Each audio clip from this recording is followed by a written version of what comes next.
Prachi TV पर serial देख रही होती है, तभी उसकी सास वहां आती है। अरे सीरियल में तो ऐसे मग्न है जैसे आज रात का खाना पड़ोसी आकर बनाएंगे। मुझे पता ही नहीं था आपने अपने बेटे की शादी पड़ोस में भी की हुई है। हैं? मतलब? मतलब इस घर में सारा काम बहू ही करती है, आप तो सिर्फ खर्राटे मारती हैं। अच्छा जी, फिलहाल तो तुम आराम फरमा रही हो, चलो जाओ, ये मेरे टीवी देखने का समय है। आहा, इसीलिए मुझे भगाया जा रहा है। सॉरी, अब तो बिल्कुल नहीं जाऊंगी। प्राची की इस बात पर दोनों सास बहू के बीच टीवी रिमोट के पीछे बच्चों जैसे छीना झपटी शुरू हो जाती है, जिसके बीच श्लोक भी काम से घर वापस आ जाता है। आज मेरी चूहे बिल्ली की जोड़ी किस बात पर झगड़ रही है? अरे तेरे बीवी मुझे टीवी ही नहीं देखने दे रही। अरे तुम्हारी मम्मी मुझे खाना बनाने के लिए फोर्स कर रही है। अरे वाह, ऐसे बेतुके रीजन पर तो बच्चे भी झगड़ा नहीं करते। अरे मुझे कुछ मत बोल, सब इसने ही शुरू किया है। हाँ हाँ, जैसे आप तो बहुत दूध की धूली है ना। अरे बस, दोनों चुप। प्राची जाओ, खाने की तैयारी करो।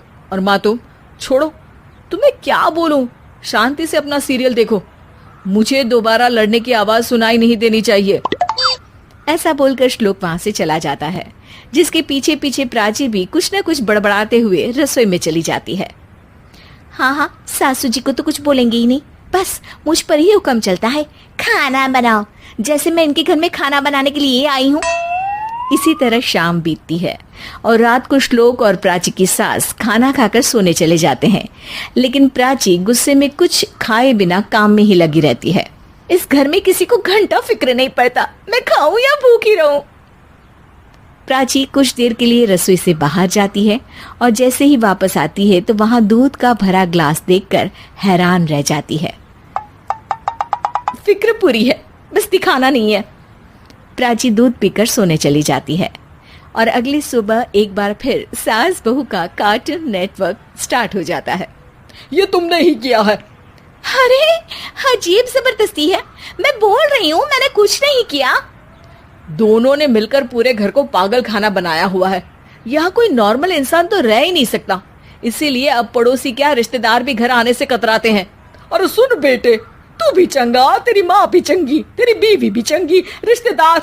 हाँ जी, आपको नहीं पता क्या, गंगाधर ही शक्तिमान है, रिश्तेदार ही। हाँ हाँ, बस समझ गया। कभी जानवरों जैसे लड़ेंगी तो कभी जुगलबंदी करेंगी। भाई मैं आप दोनों के बीच में नहीं फंसना चाहता। सास बहू की इस मनमौजी जोड़ी से परेशान होकर श्लोक अपना सिर खुजलाता वहां से चला जाता है। चलो अब मैं भी कीर्तन में जा रही हूँ। इस पर जैसे ही सास कमरे में अपना पर्स लेने जाती है तो वहां नाश्ते की प्लेट रखी देख मुस्कुराने लगती है और नाश्ता करके घर से बाहर निकलते हुए कुछ पैसे टेबल पर रख जाती है, जिसके कुछ देर बाद सिलेंडर वाला घर आता है। ओ मोरी मैया, मैं सिलेंडर के बारे में तो बिल्कुल भूल ही गई थी। घर खर्च के सारे पैसे भी मम्मी के पास है और श्लोक से बोला तो उल्टा 4 बात सुनाएंगे।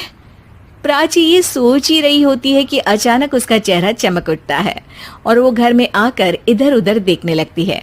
तभी उसकी नजर टेबल पर रखे पैसों पर पड़ती है, जिन्हें वो सिलेंडर वाले को दे देती है। ये सब श्लोक देख लेता है। अच्छा बेटे, इतना बड़ा घोटाला, सबके सामने मैं तेरी दुश्मन और पीठ पीछे तेरी मेरी यारी। इस पर श्लोक एक प्लान बनाता है और शाम को सब एक साथ बैठे होने पर बोलने लगता है। माँ, तुम दोनों की बहुत लड़ाई होती है, इसलिए मैं सोच रहा हूँ कि प्राची को उसके घर छोड़ाऊं, इससे वो भी खुश रहेगी और तुम भी। अचानक श्लोक की ये बात सुनकर सास बहू शौक से उसकी तरफ देखती हैं। अरे ऐसे कैसे घर छोड़ाओगे, मुझे कहीं नहीं जाना। अरे तुमने बोला नहीं पर मैंने सुन लिया, तुम्हें मम्मी के साथ रहना अच्छा नहीं लगता, मुझे पता है। अरे वो, अरे जब बहू खुद कुछ काम बोले तो वो तुझे सुनता नहीं, और अब जो इसने बोला ही नहीं वो तू समझ गया। जब उसे नहीं जाना तो फिर जबरदस्ती क्यों कर रहा है? अच्छा, फिर आपको मौसी के घर छोड़ाता हूँ, बस अब आप दोनों एक घर में एक छत के नीचे नहीं रह सकती। मैं इस टॉम एंड जेरी की जोड़ी को और नहीं झेल सकता। है? ऐसे कैसे नहीं रह सकते? तुम्हें इतनी दिक्कत है तो तुम्हारा बोरिया बिस्तर पैक कर देती हूँ, लेकिन मम्मी जी कहीं नहीं जाएंगी। बिल्कुल यही सुनना था मुझे। अगर दोनों में इतना ही प्यार है फिर हर वक्त ये लड़ाई का नाटक क्यों करती हो? देखा मैंने कैसे माँ किचन में दूध रखती है और तुम उनके लिए कमरे में नाश्ता रखती हो, और कैसे वो पहले ही तुम्हारी दिक्कत समझकर घर में पैसे रखकर बाहर जाती है। अरे भाई, इतना ड्रामा तो डेली सोप में भी नहीं होता जितना तुम दोनों ने इस घर में फैलाया हुआ है।